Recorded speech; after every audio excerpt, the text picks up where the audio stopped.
എല്ലാ കൂട്ടുകാർക്കും science magic വേൾഡിന്റെ പുതിയൊരു വീഡിയോയിലേക്ക് സ്വാഗതം. Humans are so blessed. ഒരു മനുഷ്യനായി പിറന്നതിൽ നമ്മൾ ഏറ്റവും കൂടുതൽ അഹങ്കരിക്കേണ്ടിയിരിക്കുന്നു. കാരണം മനുഷ്യന് ഒരുപാട് പ്രത്യേകതകളുണ്ട്. മറ്റു ജീവജാലങ്ങളിൽ നിന്നും ഒരുപാട് പ്രത്യേകതകളുള്ള ഒരു ജീവി വിഭാഗമാണ് മനുഷ്യൻ അഥവാ ഹ്യൂമൻസ് എന്ന് പറയുന്നത്. നമുക്ക് പ്രകൃതിയിലുള്ള ഒട്ടനവധി കാഴ്ചകൾ അതിമനോഹരമായിട്ട് കാണാൻ സാധിക്കുന്നുണ്ട്. പ്രകൃതിയിലുള്ള ശബ്ദങ്ങൾ കേൾക്കാൻ സാധിക്കുന്നുണ്ട്. പ്രകൃതിയിലുള്ള ഗന്ധങ്ങൾ ഫീൽ ചെയ്യാൻ സാധിക്കാറുണ്ട്. ഇങ്ങനെ ഒട്ടനവധി പ്രത്യേകത ഒരു മനുഷ്യന് അനുഭവിക്കാൻ സാധിക്കും. ഇത്തരത്തിലുള്ള പ്രത്യേകതകൾ എങ്ങനെയാണ് മനുഷ്യനെ അനുഭവിച്ചറിയാൻ സാധിക്കുന്നത് എന്ന് പ്രതിപാദിക്കുന്ന ഒരു അധ്യായമായിട്ടാണ് നമ്മൾ ഇന്ന് വന്നിട്ടുള്ളത്. 10ാം ക്ലാസ്സിന്റെ ബയോളജിയിലെ 2ാമത്തെ ചാപ്റ്ററായിട്ടുള്ള അറിവിന്റെ വാതായനങ്ങൾ അല്ലെങ്കിൽ വിൻഡോസ് ഓഫ് നോളജ് എന്ന് പറയുന്ന ചാപ്റ്ററാണ് നമ്മൾ ഇന്ന് ഡിസ്കസ് ചെയ്യാൻ പോകുന്നത്. 1ാമത്തെ അധ്യായത്തിൽ അറിയാനും പ്രതികരിക്കാനും എന്നുള്ള പാഠഭാഗത്ത് ഓരോ ജ്ഞാനേന്ദ്രിയങ്ങളെക്കുറിച്ചും നമ്മൾ സൂചിപ്പിക്കുകയുണ്ടായി. ഈ ജ്ഞാനേന്ദ്രിയങ്ങൾ എങ്ങനെയാണ് മനുഷ്യരീരത്തിൽ പ്രവർത്തിക്കുന്നത് എന്ന് പറയുന്ന ഒരു ചാപ്റ്ററാണ് ഈ 2nd ചാപ്റ്റർ എന്ന് പറയുന്നത്. അതിൽ ആദ്യമായിട്ടുള്ള ഒരു ജ്ഞാനേന്ദ്രിയം അല്ലെങ്കിൽ ഒരു സെൻസ് ഓർഗൻ ആയിരുന്നു ഐ എന്ന് പറയുന്നത്, കണ്ണ്. കാഴ്ച എന്ന് പറയുന്ന അതിമനോഹരമായിട്ടുള്ള ഒരു അനുഭൂതി മനുഷ്യന് ഉണ്ടാക്കിത്തരുന്ന അല്ലെങ്കിൽ നേടിത്തരുന്ന അല്ലെങ്കിൽ സാധ്യമാക്കി തരുന്ന ഒരു സെൻസ് ഓർഗൻ അല്ലെങ്കിൽ ഒരു ജ്ഞാനേന്ദ്രിയമാണ് കണ്ണ് എന്ന് പറയുന്നത്. ഈ കണ്ണിന്റെ പ്രവർത്തനം എങ്ങനെയാണ്? കണ്ണിനെ സംരക്ഷിച്ചിരിക്കുന്നത് നേത്രകോടരങ്ങളിലാണ്, ഐ സോക്കറ്റുകളിലാണ്. കപാലത്തിൽ അല്ലെങ്കിൽ സ്കള്ളിൽ കാണുന്ന ചെറിയ കുഴികളെയാണ് ഐ സോക്കറ്റ്സ് അഥവാ നേത്രകോടരങ്ങൾ എന്ന് പറയുന്നത്. ഈ നേത്രകോടരങ്ങളിലാണ് കണ്ണ് സ്ഥിതി ചെയ്യുന്നത്. കൂടാതെ കണ്ണിനെ നേത്രകോടരങ്ങളിൽ ഉറപ്പിച്ചു നിർത്താനായിട്ട് എക്സ്റ്റേണൽ ഐ മസിൽ അഥവാ ബാഹ്യപേശികൾ കാണുന്നുണ്ട്. ഇതുകൂടാതെ കണ്ണിന് ഒരുപാട് സംരക്ഷണങ്ങളുണ്ട്. കൺപീലികൾ, കൺപോളകൾ, പുരികം, ഇതെല്ലാം കണ്ണിന്റെ സംരക്ഷണ മാർഗങ്ങളാണ്. ഇവ കൂടാതെ കണ്ണിൽ നിന്നും ഉൽപ്പാദിപ്പിക്കുന്ന കണ്ണുനീർ അഥവാ ടിയർ, ഇതും കണ്ണിനെ ഒരു പരിധിവരെ സംരക്ഷിക്കുന്നുണ്ട്.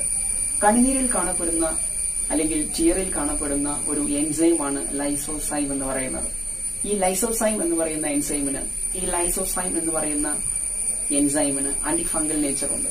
മൈക്രോ ഓർഗാനിസത്തിന് റെസിസ്റ്റ് ചെയ്യാൻ അതിന് ഒരു പരിധിവരെ സാധിക്കും.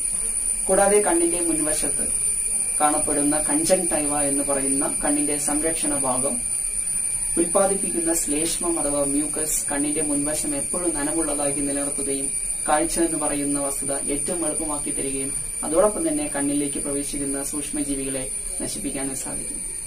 ഈ പറഞ്ഞ കാര്യങ്ങളെല്ലാം കണ്ണിന്റെ ബാഹ്യ സംരക്ഷണങ്ങളാണ്. കണ്ണിന്റെ ആന്തരഘടന എങ്ങനെയാണ് എന്ന് നമുക്ക് നോക്കാം. ഇതൊരു ഐ സ്ട്രക്ചറാണ്. ഈ ഐ സ്ട്രക്ചറിൽ കാണുന്ന പ്രധാനപ്പെട്ട ഭാഗങ്ങൾ എന്തൊക്കെയാണ് എന്നുള്ളതാണ് നമ്മൾ ഇനി നോക്കാൻ പോകുന്നത്. ഇതിൽ നിങ്ങൾക്ക് ഐ ലെയേഴ്സ് എന്ന് കാണാം. കണ്ണിലെ പാളികൾ. കണ്ണിന് 3 പാളികളാണുള്ളത്. ഏറ്റവും പുറമെ കാണുന്ന പാളിയാണ് സ്ക്ലീറ അഥവാ ദൃഢപടലം എന്ന് പറയുന്നത്. നടുവിലത്തെ പാളിയാണ് കൊറോയിഡ് അഥവാ രക്തപടലം എന്ന് പറയുന്നത്. ഏറ്റവും ഉള്ളിലെ പാളിയാണ് റെറ്റിന അഥവാ ദൃഷ്ടിപടലം എന്ന് പറയുന്നത്. ഇത്തരത്തില് 3 പാളികളാണ് കണ്ണിനുള്ളത്. ദൃഢപടലം അഥവാ സ്ക്ലീറ, രക്തപടലം അഥവാ കൊറോയിഡ്, ദൃഷ്ടിപടലം അഥവാ റെറ്റിന. ഈ 3 പാളികളുടെ പ്രത്യേകത എന്തൊക്കെയാണെന്ന് നമുക്ക് നോക്കാം. ആദ്യമായിട്ട് സ്ക്ലീറ അഥവാ ദൃഢപടലം എന്ന് പറയുന്നത് കണ്ണിന്റെ ഏറ്റവും പുറമെയുള്ള പാളിയാണ്. ഔട്ടർ മോസ്റ്റ് ലെയർ ആണ്. വൈറ്റിഷ് കളറാണ്. It is made up of connective tissue. യോജക കലകളാൽ നിർമ്മിതമാണ്. മാത്രമല്ല കണ്ണിന് ദൃഢത അല്ലെങ്കിൽ ഫേംനെസ് നൽകുന്നത് സ്ക്ലീറയാണ് അല്ലെങ്കിൽ ദൃഢപടലമാണ്. കൊറോയിഡിന്റെ പ്രത്യേകത അഥവാ രക്തപടലത്തിന്റെ പ്രത്യേകത എന്താണെന്ന് ചോദിച്ചു കഴിഞ്ഞാൽ മിഡിൽ ലെയർ ആണ്, മധ്യപാളിയാണ്. ഇതിൽ ഒരുപാട് രക്തക്കുഴലുകൾ കാണുന്നുണ്ട്. Numerous blood vessels are seen. കണ്ണിന് വേണ്ട നറിഷ്മെന്റ് കൊടുക്കുന്നത് അല്ലെങ്കിൽ കണ്ണിലേക്ക് വേണ്ട പോഷകങ്ങൾ എത്തിച്ചു കൊടുക്കുന്നത് കൊറോയിഡ് എന്ന് പറയുന്ന ലെയർ ആണെന്ന് നമുക്ക് വേണമെങ്കിൽ പറയാം. ഏറ്റവും ഉള്ളിലെ പാളിയാണ് റെറ്റിന. ഇന്നർമോസ്റ്റ് ലെയർ ആണ്, ആന്തരപാളിയാണ്. റെറ്റിനയുടെ ഏറ്റവും വലിയ പ്രത്യേകത റെറ്റിനയിൽ ഒരുപാട് പ്രകാശഗ്രാഹി കോശങ്ങളുണ്ട്. Numerous photo receptors are seen on retina. ഇത് 3മാണ് കണ്ണിന്റെ ലെയേഴ്സ് എന്ന് പറയുന്നത്. ഇനി ഈ 3 ലെയറിൽ നിന്ന് രൂപപ്പെടുന്ന ബാക്കി ഭാഗങ്ങൾ എന്തൊക്കെയാണെന്ന് നോക്കാം. ആദ്യമായിട്ട് സ്ക്ലീറ. ഈ ഡയഗ്രാം നോക്കിയാൽ നിങ്ങൾക്ക് പിടികിട്ടും. സ്ക്ലീറയിൽ നിന്ന് രൂപപ്പെടുന്ന ഒരു ഭാഗമാണ് കൺജങ്ടൈവ എന്ന് പറയുന്നത്. ഓക്കെ, സ്ക്ലീറയിൽ നിന്നും അല്ലെങ്കിൽ ദൃഢപടലത്തിൽ നിന്ന് രൂപപ്പെടുന്ന മറ്റൊരു ഭാഗമാണ് കൺജങ്ടൈവ എന്ന് പറയുന്നത്. കൺജങ്ടൈവ കണ്ണിനെ പ്രൊട്ടക്ട് ചെയ്യുന്നുണ്ട്. It protect the eye. Outer side of the eye is protected by conjunctiva except cornea. അതായത് കോർണിയ എന്ന് പറയുന്ന ഈ ഒരു ഭാഗത്തെ ഒഴികെ കണ്ണിന്റെ ബാക്കി ഭാഗങ്ങളെ ആവരണം ചെയ്യുന്ന ഒരു ലെയറാണ് കൺജങ്ക്ടൈവ എന്ന് പറയുന്നത്. കോർണിയ ഒഴികെയുള്ള ഭാഗങ്ങളെ ആവരണം ചെയ്താണ് കൺജങ്ക്ടൈവ കാണുന്നത്. അത് രൂപപ്പെടുന്നത് സ്ക്ലീറയിൽ നിന്നാണ്. ഇനി സ്ക്ലീറയിൽ നിന്നും രൂപപ്പെടുന്ന മറ്റൊരു ഭാഗമാണ് കോർണിയ എന്ന് പറയുന്നത്. ഓക്കെ, സ്ക്ലീറയിൽ നിന്ന് രൂപപ്പെടുന്ന രണ്ടാമത്തെ ഭാഗമാണ് കോർണിയ. കോർണിയക്ക് ഒരുപാട് പ്രത്യേകതകളുണ്ട്. കോർണിയ നോക്കിക്കഴിഞ്ഞാൽ ഇറ്റ് ഈസ് ബൾജ്ഡ് ഔട്ട്സൈഡ് ആണ്, പുറത്തേക്ക് തള്ളി നിൽക്കുന്നതാണ്. ദെൻ കോർണിയ ട്രാൻസ്പെറന്റ് ആണ്, സുതാര്യമാണ്, പ്രകാശത്തെ കടത്തിവിടുന്നുണ്ട്. ആന്റീരിയർ പാർട്ടാണ്, മുൻവശത്തുള്ള ഭാഗമാണ്. ഈ കോർണിയയിലൂടെയാണ് പ്രകാശം കണ്ണിന്റെ ഉള്ളിലേക്ക് പ്രവേശിക്കുന്നത്. So cornea refract light and focus on the retina. പ്രകാശം കോർണിയക്കുള്ളിലൂടെ കടന്നു വന്നാണ് റെറ്റിനയിൽ കേന്ദ്രീകരിക്കുന്നത്. സോ അങ്ങനെ പ്രകാശത്തെ ഫോക്കസ് ചെയ്യിക്കാൻ സഹായിക്കുന്ന ഭാഗമാണ് കോർണിയ എന്ന് പറയുന്നത്. It is formed from sclera. So സ്ക്ലീറയിൽ നിന്ന് ഫോം ചെയ്യുന്ന രണ്ട് ഭാഗങ്ങളാണ്, ഒന്ന് കൺജങ്ക്ടൈവ, രണ്ടാമത്തത് കോർണിയ എന്ന് പറയുന്നത്. ഇനി കൊറോയിഡ് നോക്കാം. മധ്യപാളിയാണ് കൊറോയിഡ് അഥവാ രക്തപടലം. രക്തപടലത്തിൽ നിന്ന് രൂപപ്പെടുന്ന ഭാഗങ്ങൾ ഏതൊക്കെയാണ്? ഈ കൊറോയിഡിൽ നിന്ന് രൂപപ്പെടുന്ന ഒരു ഭാഗമാണ് ഇങ്ങനെ നോക്കിയാൽ നമുക്ക് കാണാം, ഈ ഒരു ഭാഗം, ലെൻസിന്റെ മുൻവശത്തായിട്ട് കാണുന്ന ഈ ഒരു ഭാഗം കൊറോയിഡിൽ നിന്ന് രൂപപ്പെടുന്നതാണ്. ഈ ഒരു ഭാഗത്തെ വിളിക്കുന്ന പേരാണ് ഐറിസ് എന്ന് പറയുന്നത്. ഓക്കെ, സോ കൊറോയിഡിൽ നിന്ന് രൂപപ്പെടുന്ന ഒരു ഭാഗമാണ് ഐറിസ് എന്ന് പറയുന്നത്. ഐറിസ് കാണപ്പെടുന്നത് ലെൻസിന്റെ മുൻവശത്താണ്. ഓക്കെ, ലെൻസിന്റെ മുൻവശത്താണ് ഐറിസ് കാണുന്നത്, എന്നാൽ കോർണിയയുടെ പുറകിലുമാണ്. So iris is a part formed from choroid and it is seen behind cornea in front of lens. ലെൻസിന്റെ മുൻവശത്തായിട്ട് കോർണിയയ്ക്ക് പുറകിലായിട്ട് കൊറോയിഡിൽ നിന്ന് രൂപപ്പെടുന്ന മറ്റൊരു ഭാഗമാണ് ഐറിസ് എന്ന് പറയുന്നത്. ഐറിസിന്റെ ഫംഗ്ഷൻ എന്താണെന്ന് ചോദിച്ചു കഴിഞ്ഞാൽ iris protect lens from intense light. തീവ്ര പ്രകാശത്തിൽ നിന്നും കണ്ണിലെ ലെൻസിനെ സംരക്ഷിക്കുന്നത് ഐറിസ് ആണ്. അതെങ്ങനെയാണ് സാധ്യമാവുക എന്ന് ചോദിച്ചു കഴിഞ്ഞാൽ ഐറിസിൽ ഒരു പ്രോട്ടീൻ ഉണ്ട്, it is called melanin. Melanin എന്ന് പറയുന്ന ഒരു പ്രോട്ടീൻ ഐറിസിലുണ്ട്. അതുകൊണ്ട് തന്നെ ഐറിസിന് ഡാർക്ക് കളറാണ്, ചാര നിറമാണ്. ഈ മെലാനിൻ എന്ന് പറയുന്ന വർണ്ണകത്തിന് പ്രകാശത്തെ ആഗിരണം ചെയ്യാനുള്ള കഴിവുണ്ട്. സോ അങ്ങനെ അമിത പ്രകാശത്തെ ഈ മെലാനിൻ ആഗിരണം ചെയ്യുകയും ലെൻസിനെ സംരക്ഷിക്കുകയും ചെയ്യുന്നു. അതാണ് ഐറിസിന്റെ ധർമ്മം എന്ന് പറയുന്നത്. ഐറിസിന്റെ മധ്യഭാഗത്തായിട്ട് കാണുന്ന ഒരു സുഷിരമുണ്ട്, ഒരു അപ്പർച്ചർ ഉണ്ട്, ഒരു ഓപ്പണിംഗ് ഉണ്ട്. ആ ഓപ്പണിങ്ങിനെ വിളിക്കുന്ന പേരാണ് പ്യൂപ്പിൾ എന്ന് പറയുന്നത്. ഐറിസിന്റെ രണ്ട് ഭാഗത്തും ഐറിസ് ഉണ്ട്. ഐറിസിന്റെ മധ്യഭാഗത്ത് കാണുന്ന സുഷിരം അല്ലെങ്കിൽ ഓപ്പണിംഗ് ആണ് പ്യൂപ്പിൾ എന്ന് പറയുന്നത്. Okay, so it is a aperture seen at the centre of the iris. ഐറിസിന്റെ മധ്യഭാഗത്ത് കാണുന്ന ഒരു സുഷിരമാണ് ഈ പ്യൂപ്പിൾ എന്ന് പറയുന്നത്. പ്യൂപ്പിളിന് കണ്ണിന്റെ ഉള്ളിലേക്ക് പ്രവേശിക്കുന്ന ലൈറ്റിന്റെ അളവ് ക്രമീകരിക്കാൻ സാധിക്കും. It can control the amount of light that enters into lens. ലെൻസിലേക്ക് വരുന്ന ലൈറ്റിന്റെ അളവ് ക്രമീകരിക്കാൻ ഈ പ്യൂപ്പിളിന് സാധിക്കും. ഉദാഹരണത്തിന് സോ ഇങ്ങനെയാണ് പ്യൂപ്പിൾ എങ്കിൽ പ്യൂപ്പിൾ ഒന്ന് വികസിച്ചു കഴിഞ്ഞാൽ, ഒന്ന് എക്സ്പാൻഡ് ചെയ്താൽ കൂടുതൽ പ്രകാശം ഉള്ളിലേക്ക് കടക്കുന്നു. പ്യൂപ്പിൾ ഒന്ന് സങ്കോചിച്ചു കഴിഞ്ഞാൽ കുറഞ്ഞ പ്രകാശമേ ഉള്ളിലേക്ക് കടക്കുന്നുള്ളൂ. അത്തരത്തില് പ്യൂപ്പിളിന് അതിന്റെ വലിപ്പ ക്രമീകരണം നടത്തി ലെൻസിലേക്ക് പ്രവേശിക്കുന്ന ലൈറ്റിന്റെ അളവ് അല്ലെങ്കിൽ പ്രകാശത്തിന്റെ അളവ് ക്രമീകരിക്കാൻ സാധിക്കുന്നു. മറ്റൊരു ഭാഗമാണ് ലെൻസ് എന്ന് പറയുന്നത്. കണ്ണിന്റെ ഏറ്റവും പ്രധാനപ്പെട്ട ഭാഗമാണ് lens. It is A convex lens. Convex lens ആണ്. ലെൻസ് സുതാര്യമാണ്, ട്രാൻസ്പെറന്റ് ആണ്, ദെൻ ഇലാസ്റ്റിക് ആണ്. അതിന് ഇലാസ്റ്റിക സ്വഭാവമുണ്ട്. അതായത് ലെൻസിന് അതിന്റെ കർവേച്ചർ അല്ലെങ്കിൽ അതിന്റെ വക്രത സ്വയം ക്രമീകരിക്കാൻ സാധിക്കും. ലെൻസിന് വേണമെങ്കിൽ എക്സ്പാൻഡ് ചെയ്യാനും കോൺട്രാക്ട് ചെയ്യാനും സാധിക്കും. പക്ഷെ അതിനെ സഹായിക്കാനായിട്ട് രണ്ട് തരത്തിലുള്ള പേശികൾ അതിന് ചുറ്റുമുണ്ട്. സോ അതാണ് ഇവിടെ എ ബി എന്ന് മാർക്ക് ചെയ്തിട്ടുള്ളത്. ലെൻസിന്റെ മുകളിലായിട്ട് എയും ബിയും കാണാം. അതിൽ എ എന്ന് പറയുന്നത് സീലിയറി മസിലാണ്, ബി എന്ന് പറയുന്നത് ലിഗമെന്റ്സ് ആണ്. സോ ഈ സീലിയറി മസിൽസിന്റെയും ലിഗമെന്റ്സിന്റെയും സഹായത്തോടു കൂടിയാണ് ലെൻസ് അതിന്റെ അപ്പർച്ചർ അല്ലെങ്കിൽ വക്രത ക്രമീകരിക്കുന്നത്. എന്താണ് സീലിയറി മസിൽ എന്ന് ചോദിച്ചു കഴിഞ്ഞാൽ ലെൻസിന്റെ ഏറ്റവും മുകളിലായിട്ട് വൃത്താകൃതിയിൽ കാണപ്പെടുന്ന സർക്കുലർ ആയിട്ടുള്ള മസിൽസ് ആണ് സീലിയറി മസിൽസ് എന്ന് പറയുന്നത്. ഈ സീലിയറി മസിൽസ് എവിടെ നിന്നാണ് ഫോം ചെയ്യുന്നത്? കൊറോയിഡ് അഥവാ രക്തപടലത്തിൽ നിന്നാണ് രൂപപ്പെടുന്നത്. ഈ സീലിയറി മസിൽസിന് അല്ലെങ്കിൽ ഈ വൃത്താകൃതിയിലുള്ള ഈ ഒരു പേശികൾക്ക് താഴെ കാണുന്ന മറ്റു തരത്തിലുള്ള പേശികളാണ് ലിഗമെന്റ്സ് എന്ന് പറയുന്നത്. സ്നായുക്കൾ എന്ന് നമ്മൾ മലയാളത്തിൽ പറയും. ഈ സ്നായുക്കളും ലിഗമെന്റ്സും ചേർന്നാണ് ലെൻസിനെ അതിന്റെ വക്രത ക്രമീകരിക്കാൻ അല്ലെങ്കിൽ അതിന്റെ കർവേച്ചർ ക്രമീകരിക്കാൻ സഹായിക്കുന്നത്. Then iris, pupil, cornea, lens കഴിഞ്ഞാൽ മറ്റൊരു ഭാഗമാണ് അക്വസ് ചേംബർ എന്ന് പറയുന്നത്. അതായത് കണ്ണിന്റെ ഉള്ളിൽ രണ്ട് അറകളാണുള്ളത്. ഒരു അറയെ വിളിക്കുന്ന പേരാണ് അക്വസ് ചേംബർ, മറ്റൊരു അറയാണ് വിട്രിയസ് ചേംബർ എന്ന് പറയുന്നത്. അക്വസ് ചേംബർ കാണപ്പെടുന്നത് കോർണിയയ്ക്കും ലെൻസിനും ഇടയിലാണ്. ഈ ഒരു സ്പേസ് ആണ് ഈ അക്വസ് ചേംബർ എന്ന് പറയുന്നത്. So it is a chamber that is present in between cornea as well as lens and it is filled with a fluid that is called aqueous humour. ഈ aqueous ചേംബറിന്റെ അകത്ത് അല്ലെങ്കിൽ aqueous അറയ്ക്ക് ഉള്ളിൽ ഒരു ദ്രാവകമുണ്ട്. ആ ദ്രാവകത്തെ വിളിക്കുന്ന പേരാണ് അക്വസ് ദ്രവം അല്ലെങ്കിൽ അക്വസ് ഹ്യൂമർ എന്ന് പറയുന്നത്. ഈ അക്വസ് ദ്രവത്തിന് അല്ലെങ്കിൽ അക്വസ് ഹ്യൂമറിന് ഒരു പ്രത്യേകതയുണ്ട്. It is formed from blood.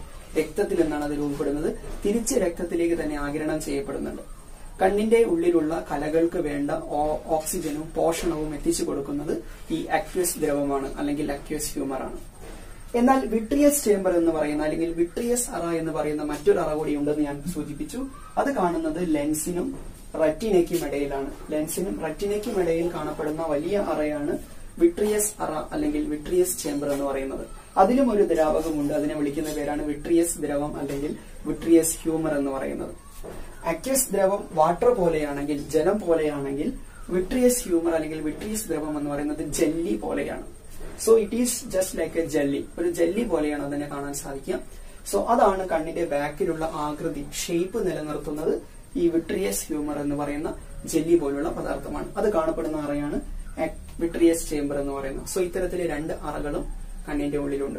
അതുകൂടാതെ റെറ്റിനയിൽ കാണപ്പെടുന്ന രണ്ട് പ്രധാനപ്പെട്ട ഭാഗങ്ങളാണ് യെല്ലോ സ്പോട്ടും ബ്ലൈൻഡ് സ്പോട്ടും. രണ്ട് പോയിന്റ് ആയിട്ട് നിങ്ങൾക്ക് കാണാം, yellow spot and blind spot. റെറ്റിനയിലെ പ്രത്യേകത ഞാൻ സൂചിപ്പിച്ചു. ധാരാളം പ്രകാശഗ്രാഹി കോശങ്ങളുള്ള ഭാഗമാണ്. ഫോട്ടോ റിസപ്റ്റേഴ്സ് കൂടുതലുള്ള ഭാഗമാണ് റെറ്റിന. അതിൽ തന്നെ ഏറ്റവും കൂടുതൽ ഫോട്ടോ റിസപ്റ്റേഴ്സ് അല്ലെങ്കിൽ പ്രകാശഗ്രാഹി കോശങ്ങൾ ഏറ്റവും കൂടുതലായിട്ട് കാണുന്ന ഭാഗമാണ് യെല്ലോ സ്പോട്ട് അഥവാ പീത ബിന്ദു എന്ന് പറയുന്നത്. ഇതിന്റെ മറ്റൊരു പേരാണ് ഫോവിയ എന്ന് പറയുന്നത്. അതുകൊണ്ട് പ്രകാശം യെല്ലോ സ്പോട്ടിൽ അല്ലെങ്കിൽ പീത ബിന്ദുവിൽ പതിച്ചു കഴിഞ്ഞാൽ അവിടെ കൂടുതൽ പ്രകാശഗ്രാഹി കോശങ്ങൾ ഉള്ളത് കൊണ്ട് നല്ല തെളിമയോടെ നമുക്ക് ആ വസ്തുവിനെ കാണാൻ സാധിക്കും. അതായത് ഏറ്റവും കൂടുതൽ കാഴ്ച തരുന്ന ഭാഗമാണ് ഈ പീത ബിന്ദു അല്ലെങ്കിൽ യെല്ലോ സ്പോട്ട്. മറ്റൊരു സ്പോട്ട് കൂടിയുണ്ട്, ബ്ലൈൻഡ് സ്പോട്ട്. പേര് പോലെ തന്നെ അതിൽ ഒരു പ്രകാശഗ്രാഹി കോശങ്ങളുമില്ല. Photo receptors are completely absent at blind spot. Blind സ്പോട്ടിൽ യാതൊരുവിധ പ്രകാശഗ്രാഹി കോശങ്ങളില്ല. അതുകൊണ്ട് പ്രകാശം അവിടെ പതിച്ചു കഴിഞ്ഞാൽ കാഴ്ച ഉണ്ടാവില്ല. ഈ ബ്ലൈൻഡ് സ്പോട്ട് എവിടെയാണ് ഉള്ളത് അവിടെ നിന്നാണ് ഒപ്റ്റിക് നെർവ് അഥവാ നേത്രനാഡി ആരംഭിക്കുന്നത്. ഈ നേത്രനാഡിയാണ് റെറ്റിനയിൽ രൂപപ്പെട്ട ആവേഗത്തെ അല്ലെങ്കിൽ ഇമ്പൾസിനെ സെറിബ്രത്തിൽ എത്തിച്ച് കാഴ്ച എന്ന് പറയുന്ന വസ്തുത സാധ്യമാക്കുന്നത്. ഒപ്റ്റിക് നെർവ് എവിടെയാണോ ആരംഭിക്കുന്നത് അവിടെയാണ് ബ്ലൈൻഡ് സ്പോട്ട് കാണുന്നത് എന്ന് ഞാൻ പറഞ്ഞു. അതുകൊണ്ട് തന്നെ ഈ ബ്ലൈൻഡ് സ്പോട്ടിന് ഒപ്റ്റിക് നെർവിനെ പ്രൊട്ടക്ട് ചെയ്യാൻ സാധിക്കും. തീവ്ര പ്രകാശം വന്നു കഴിഞ്ഞാൽ അത് ആദ്യം പതിക്കുന്നത് ബ്ലൈൻഡ് സ്പോട്ടിലാണെങ്കിൽ അവിടെ ആര് സംരക്ഷിക്കപ്പെടും? Optic nerve സംരക്ഷിക്കപ്പെടും. എന്നാൽ ഇവിടെ ഒരു ബ്ലൈൻഡ് സ്പോട്ട് ഇല്ലെങ്കിൽ എന്താ സംഭവിക്കുക? തീവ്ര പ്രകാശം നേരിട്ട് വന്നു കഴിഞ്ഞാൽ അത് നേരെ എവിടേക്ക് ചെല്ലും? ഒപ്റ്റിക് നെർവിലേക്ക് അല്ലെങ്കിൽ നേത്രനാഡിയിലേക്ക് ചെല്ലുകയും നേത്രനാഡിക്ക് കേടുപറ്റാൻ സാധ്യതയുമുണ്ട്. സോ ഒരു പരിധിവരെ ഒപ്റ്റിക് നെർവിനെ സംരക്ഷിക്കുന്നത് ആരായിരിക്കും? ഈ ബ്ലൈൻഡ് സ്പോട്ട് ആയിരിക്കും. സോ ഇത്രയും ഭാഗങ്ങളാണ് കണ്ണിൽ പ്രധാനമായിട്ടും കാണുന്നത്. 3 ആവരണമുണ്ട്. അതിനെ വിളിക്കുന്ന പേരാണ് സ്ക്ലീറ, കൊറോയിഡ്, റെറ്റിന അല്ലെങ്കിൽ ദൃഢപടലം, രക്തപടലം, ദൃഷ്ടിപടലം എന്ന് പറയുന്നത്. ഇനി സ്ക്ലീറയിൽ നിന്ന് രൂപപ്പെടുന്ന 2 ഭാഗങ്ങളാണ്. ഒന്ന് കൺജങ്ടൈവ, മറ്റൊരു ഭാഗമാണ് കോർണിയ. കൺജങ്ടൈവ സംരക്ഷണം നൽകും. കോർണിയ ലൈറ്റ് റേസിനെ റെറ്റിനയിൽ ഫോക്കസ് ചെയ്യും. കൊറോയിഡിൽ നിന്ന് രൂപപ്പെടുന്ന ഒരു ഭാഗമായിരുന്നു ഐറിസ് എന്ന് പറയുന്നത്. ലെൻസിനെ പ്രൊട്ടക്ട് ചെയ്യുന്ന ഭാഗമാണ് ഐറിസ്. ഐറിസിൽ ഒരു പിഗ്മെന്റ് ഉണ്ട് കോൾഡ് മെലാനി. ഐറിസിന്റെ മധ്യഭാഗത്തായിട്ട് കാണുന്ന ഓപ്പണിങ്ങിനെ വിളിക്കുന്ന പേരാണ് പ്യൂപ്പിൾ എന്ന് പറയുന്നത്. മറ്റൊരു ഭാഗമായിരുന്നു കോൺവെക്സ് ലെൻസ്. ലെൻസിന് സ്വയം അതിന്റെ വക്രതയിൽ ക്രമീകരണം നടത്താൻ സാധിക്കും. അതിനെ സഹായിക്കുന്നത് സർക്കുലർ സിലിയറി മസിൽസും അതുപോലെ തന്നെ ലിഗമെന്റ്സുമാണ്. കൂടാതെ റെറ്റിനയിൽ 2 സ്പോട്ടുകളുണ്ട്. Yellow spot with higher number of photo receptor and blind spot with no photo receptor. Then an optic nerve ഉണ്ട്, ഒരു നേത്രനാഡിയുണ്ട്. കൂടാതെ 2 അറകൾ കൂടിയുണ്ട്. വിട്രിയസ് ചേംബർ, അതിന്റെ ഉള്ളിലുള്ള ദ്രാവകമാണ് വിട്രിയസ് ദ്രവം അല്ലെങ്കിൽ വിട്രിയസ് ഹ്യൂമർ. മറ്റൊരു അറയാണ് അക്വസ് ചേംബർ അല്ലെങ്കിൽ അക്വസ് അറ, അതിന്റെ ഉള്ളിലുള്ള ദ്രാവകമാണ് അക്വസ് ദ്രവം അല്ലെങ്കിൽ അക്വസ് ഹ്യൂമർ എന്ന് പറയുന്നത്. സോ ഇത്രയും ഭാഗങ്ങളാണ് കണ്ണിന് പ്രധാനമായിട്ടുള്ളത്. കാഴ്ച എന്ന് പറയുന്ന വസ്തുത എങ്ങനെയാണ് സാധ്യമാവുന്നത് അല്ലെങ്കിൽ വിഷൻ എങ്ങനെയാണ് സാധ്യമാവുന്നത്? കണ്ണിലൂടെയുള്ള പ്രകാശത്തിന്റെ സഞ്ചാരപാത, ലൈറ്റ് എങ്ങനെയാണ് അതിലൂടെ പോകുന്നത്? സോ ലൈറ്റ് ആദ്യം എത്തുന്ന ഭാഗം എന്ന് പറയുന്നത് കോർണിയയാണ്. കോർണിയ കഴിഞ്ഞാൽ രണ്ടാമതെത്തുന്ന ഭാഗം എന്ന് പറയുന്നത് ഈ അക്വസ് ചേംബറിലുള്ള അക്വസ് ദ്രവമാണ്. അക്വസ് ദ്രവം കഴിഞ്ഞാൽ പിന്നീട് ഐറിസിൽ എത്തുന്നു. ഐറിസിൽ നിന്ന് പ്യൂപ്പിളിലേക്ക് എത്തുന്നു. പ്യൂപ്പിളിൽ നിന്ന് ലെൻസിലേക്ക് എത്തുന്നു.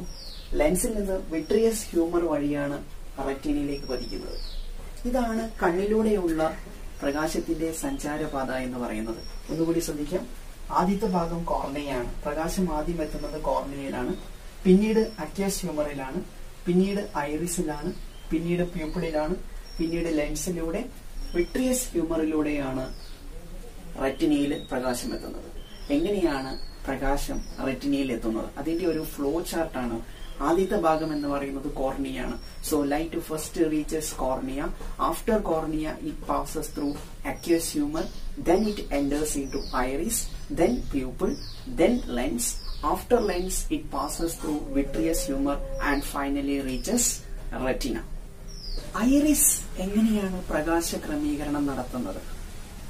നമ്മൾ നേരത്തെ പറഞ്ഞിട്ടുണ്ടായിരുന്നു, പ്യൂപ്പിളിന് വലുതാകാനും ചെറുതാകാനും സാധിക്കും. അതനുസരിച്ച് പ്യൂപ്പിളിന്റെ ഉള്ളിലൂടെ ലെൻസിലേക്ക് എത്തുന്ന പ്രകാശത്തിന്റെ അളവ് ക്രമീകരിക്കാൻ സാധിക്കും. പക്ഷെ നമുക്കറിയാം, ഐറിസിന്റെ മധ്യഭാഗത്തുള്ള സുഷിരമാണ് പ്യൂപ്പിൾ എന്ന് പറയുന്നത്.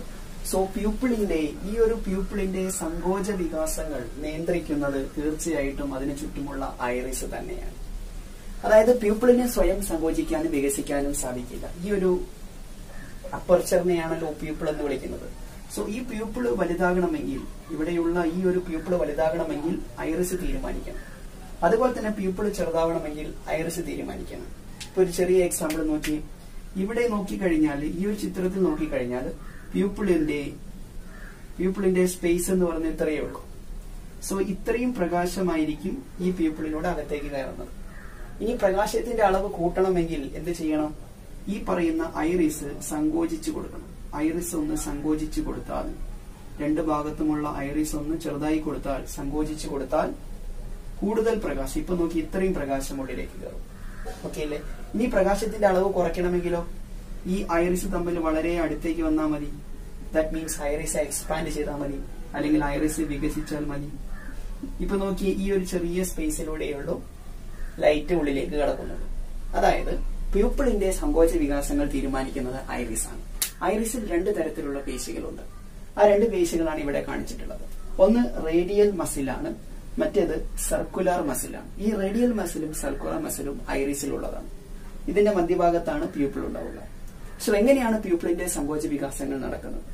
ആദ്യത്തെ കണ്ടീഷൻ നോക്കുക, ഡിം ലൈറ്റ്. പ്രകാശം വളരെ കുറവാണെന്ന് വിചാരിക്കുക.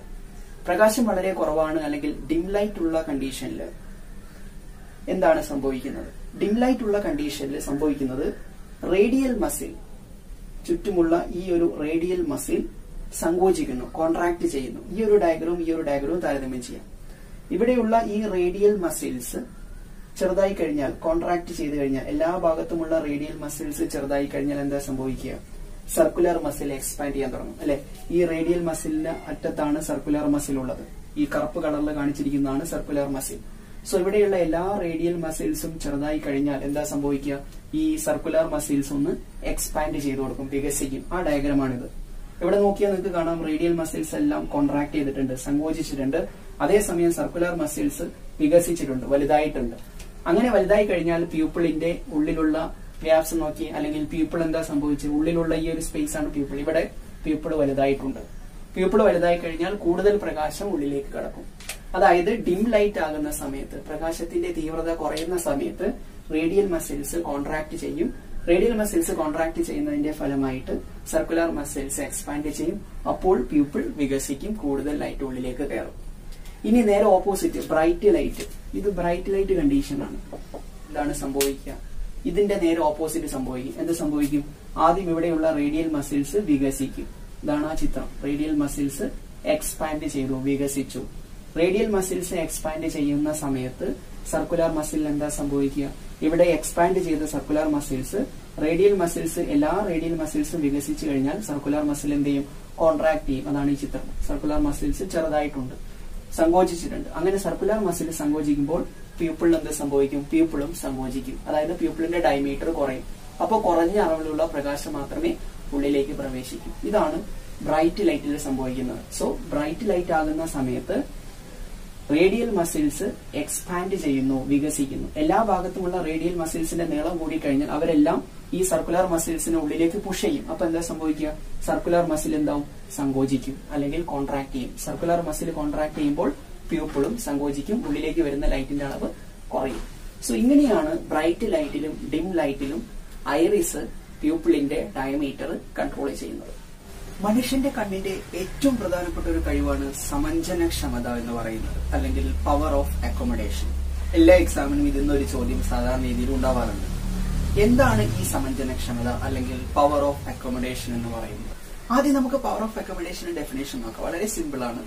It is the capability or ability of the eye to adjust focal length by changing its curvature according to the distance from the object to eye and from image formation on retina. അതായത്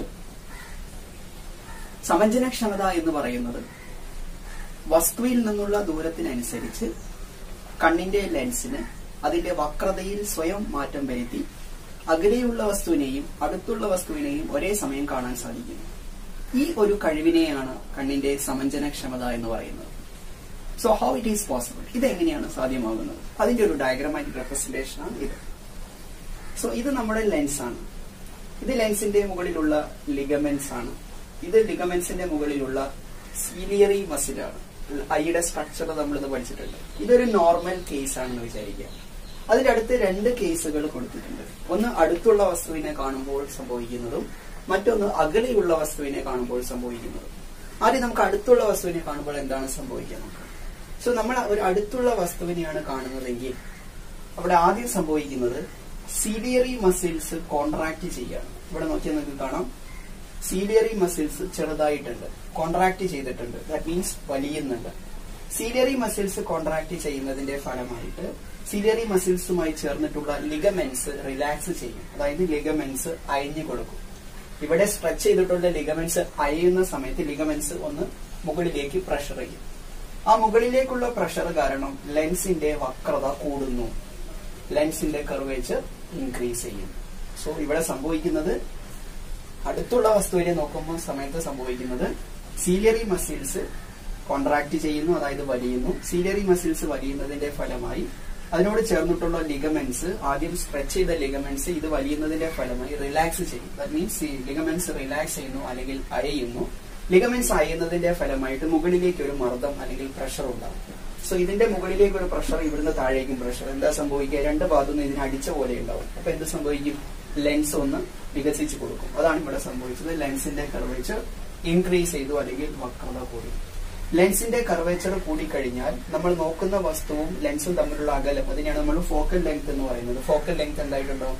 ലെൻസിന്റെ വക്രത കൂടിയാൽ നമ്മൾ നോക്കുന്ന വസ്തുവും lens തമ്മിലുള്ള അകലം കുറഞ്ഞിട്ടുണ്ടാവും. That means focal length decreases. അങ്ങനെ ഫോക്കൽ ലെങ്ത് കുറയുമ്പോഴാണ് നമ്മൾ അടുത്തുള്ള വസ്തുവിനെ കാണുന്നത്. ഇവിടെ എന്താണ് സംഭവിച്ചത്? ഇതിന്റെ നേരെ ഓപ്പോസിറ്റ് ആണ് അവിടെ സംഭവിക്കുന്നത്. ദൂരെയുള്ള വസ്തുവിനെ, ഫാർ ഒബ്ജക്റ്റിനെ നോക്കുമ്പോൾ എന്താണ് സംഭവിക്കുന്നത്? ഫാർ ഒബ്ജക്റ്റിനെ നോക്കുന്ന സമയത്ത് സീലിയറി മസിൽസ് റിലാക്സ് ചെയ്യുന്നു അല്ലെങ്കിൽ അയയുന്നു. സീലിയറി മസിൽസ് അയയുന്നതിന്റെ ഫലമായിട്ട് ലിഗമെന്റ്സ് വലിയുന്നു അല്ലെങ്കിൽ കോൺട്രാക്ട് ചെയ്യുന്നു. അങ്ങനെ കോൺട്രാക്ട് ചെയ്യുന്ന സമയത്ത് താഴേക്കാണ് പ്രഷർ ചെലുത്തുന്നത്, ഇത് മുകളിലേക്കും പ്രഷർ ചെലുത്തും. സോ ഇതിനെ രണ്ട് ഭാഗത്തുനിന്ന് വലിച്ചാൽ എങ്ങനെയുണ്ട്? അതുപോലെയാണ് സംഭവിക്കുക.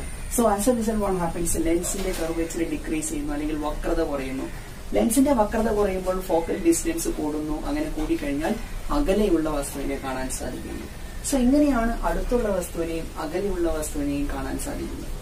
റെറ്റിനയിലാണ് പ്രതിബിംബം അല്ലെങ്കിൽ ഇമേജ് രൂപപ്പെടുന്നത് നമുക്കറിയാം. സോ റെറ്റിനയിലാണ് ഒരുപാട് ഫോട്ടോ റിസപ്റ്റർ ഉള്ളത്, അല്ലെങ്കിൽ പ്രകാശഗ്രാഹി കോശങ്ങൾ കൂടുതലായിട്ട് കാണപ്പെടുന്നത് റെറ്റിനയിലാണ്. പ്രധാനമായിട്ടും രണ്ട് തരം കോശങ്ങളാണ് റെറ്റിനയിൽ കാണുന്നത്, അല്ലെങ്കിൽ there are two types of photoreceptor cells present in retina. ആ രണ്ട് ഫോട്ടോ റിസപ്റ്റർ സെൽസിന്റെ പേരാണ് road cells as well as code cells എന്ന് പറയുന്നത്. സോ ആദ്യം നമ്മൾ റോഡ് സെൽസിന്റെ പ്രത്യേകതകളാണ് നോക്കുന്നത്. റോഡ് കോശങ്ങളുടെ അല്ലെങ്കിൽ റോഡ് സെൽസിന്റെ ഏറ്റവും വലിയ പ്രത്യേകത എന്ന് പറയുന്നത് റോഡ് സെല്ലിന്റെ ആകൃതി റോഡ് ആകൃതിയാണ്, എന്നാൽ കോൺ സെല്ലിന്റെ ആകൃതി കോൺ ആകൃതിയാണ്. റോഡ് കോശങ്ങളിൽ കാണപ്പെടുന്ന വർണ്ണകമാണ് അല്ലെങ്കിൽ വിഷ്വൽ പിഗ്മെന്റിന്റെ പേരാണ് റോഡോപ്സിൻ എന്ന് പറയുന്നത്.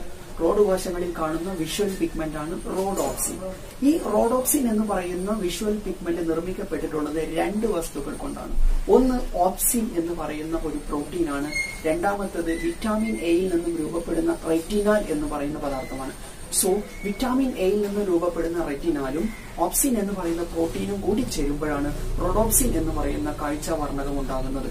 ഈ റോഡോപ്സിൻ എന്ന് പറയുന്ന കാഴ്ചാവർണ്ണകമാണ് റോഡ് കോശങ്ങളിൽ കൂടുതലായിട്ട് കാണുന്നത്. റോഡ് കോശങ്ങളുടെ മറ്റൊരു പ്രത്യേകത എന്താണെന്ന് ചോദിച്ചു കഴിഞ്ഞാൽ ഡിം ലൈറ്റ് വിഷൻ സാധ്യമാക്കുന്നത് റോഡ് കോശങ്ങളാണ്, അല്ലെങ്കിൽ മങ്ങിയ പ്രകാശത്തിൽ കാഴ്ച സാധ്യമാക്കുന്നത് റോഡ് കോശങ്ങളാണ്. ഇവർക്ക് ഫോട്ടോ സെൻസിറ്റിവിറ്റി എന്ന് പറയുന്നത് വളരെ വളരെ കൂടുതലാണ്. എന്ന് വെച്ച് കഴിഞ്ഞാൽ ഇവർ കുറഞ്ഞ പ്രകാശമുണ്ടെങ്കിൽ പ്രവർത്തിക്കാൻ സാധിക്കും. അതുകൊണ്ട് തന്നെ മങ്ങിയ പ്രകാശത്തിൽ കാഴ്ച സാധ്യമാക്കുന്ന കോശങ്ങളാണ് റോഡ് കോശങ്ങൾ എന്ന് പറയുന്നത്. എണ്ണത്തിൽ കൂടുതലും റോഡ് കോശങ്ങൾ തന്നെയാണ്.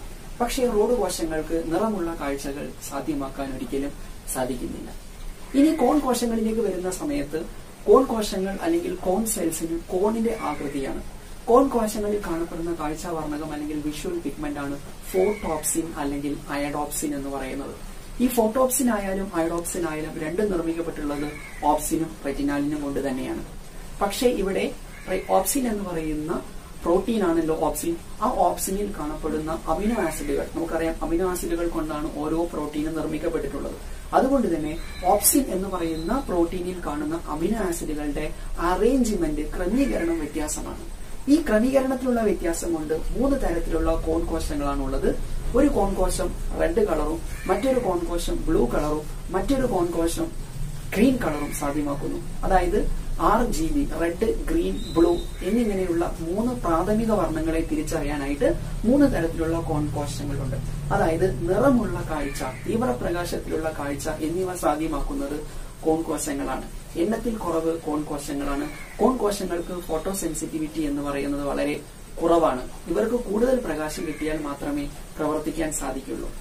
സോ ഇത്രയുമാണ് റോഡ് കോശങ്ങളും കോൺ കോശങ്ങളും തമ്മിലുള്ള വ്യത്യാസം എന്ന് പറയുന്നത്. ഇനി നമുക്കറിയാം പ്രകാശം വരുന്ന സഞ്ചാരപാത നമ്മൾ പഠിച്ചിട്ടുണ്ട്. ആദ്യം കോർണിയയിലാണ് എത്തുന്നത്. കോർണിയ കഴിഞ്ഞാൽ അത് അക്വസ് ഹ്യൂമറിൽ എത്തുന്നു. പിന്നീട് അത് ഐറിസിൽ എത്തുന്നു. ഐറിസ് കഴിഞ്ഞാൽ പ്യൂപ്പിളിൽ എത്തുന്നു. പ്യൂപ്പിൾ കഴിഞ്ഞാൽ ലെൻസിലേക്ക് പ്രവേശിക്കുന്നു. ലെൻസിലൂടെ പ്രകാശം വിട്രിയസ് ഹ്യൂമർ അല്ലെങ്കിൽ വിട്രിയസ് ദ്രവത്തിലേക്ക് എത്തുന്നു. അവസാനം എത്തുന്നത് റെറ്റിനയിലാണ്. റെറ്റിനയിൽ പ്രകാശം എത്തിക്കഴിഞ്ഞാൽ ഈ പ്രകാശം നേരെ ചെല്ലുന്നത് ഫോട്ടോ റിസപ്റ്റർ സെല്ലായിട്ടുള്ള കോൺ കോശങ്ങളിലേക്കും റോഡ് കോശങ്ങളിലേക്കുമാണ്. ഈ കോൺ കോശങ്ങളിലും റോഡ് കോശങ്ങളിലുമുള്ള വർണ്ണകത്തിലാണ് അവസാനം പ്രകാശം എത്തുന്നത്. അതായത് റോഡോപ്സിലും ഫോട്ടോപ്സിലുമാണ് അവസാനം പ്രകാശം എത്തുന്നത്. ഇങ്ങനെ റോഡോപ്സിലും ഫോട്ടോപ്സിലും പ്രകാശം എത്തിയാൽ എന്താണ് സംഭവിക്കുന്നത്?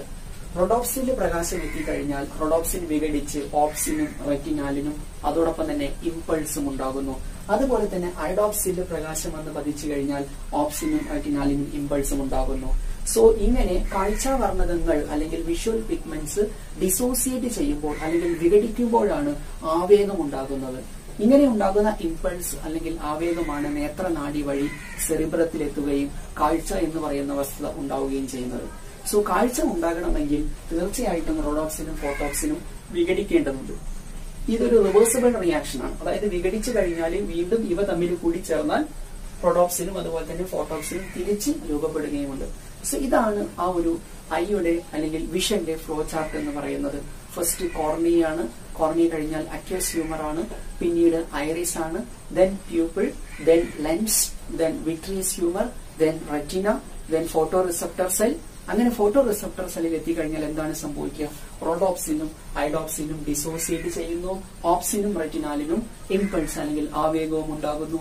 ഈ ആവേഗം നേത്രനാഡി വഴി സെറിബ്രത്തിൽ എത്തുമ്പോഴാണ് കാഴ്ച എന്ന് പറയുന്ന വസ്തുത ഉണ്ടാകുന്നത്. സോ ഇങ്ങനെയാണ് കാഴ്ചയുടെ ഫ്ലോ ചാർട്ട് അല്ലെങ്കിൽ വിഷന്റെ ഫ്ലോ ചാർട്ട് എന്ന് പറയുന്നത്.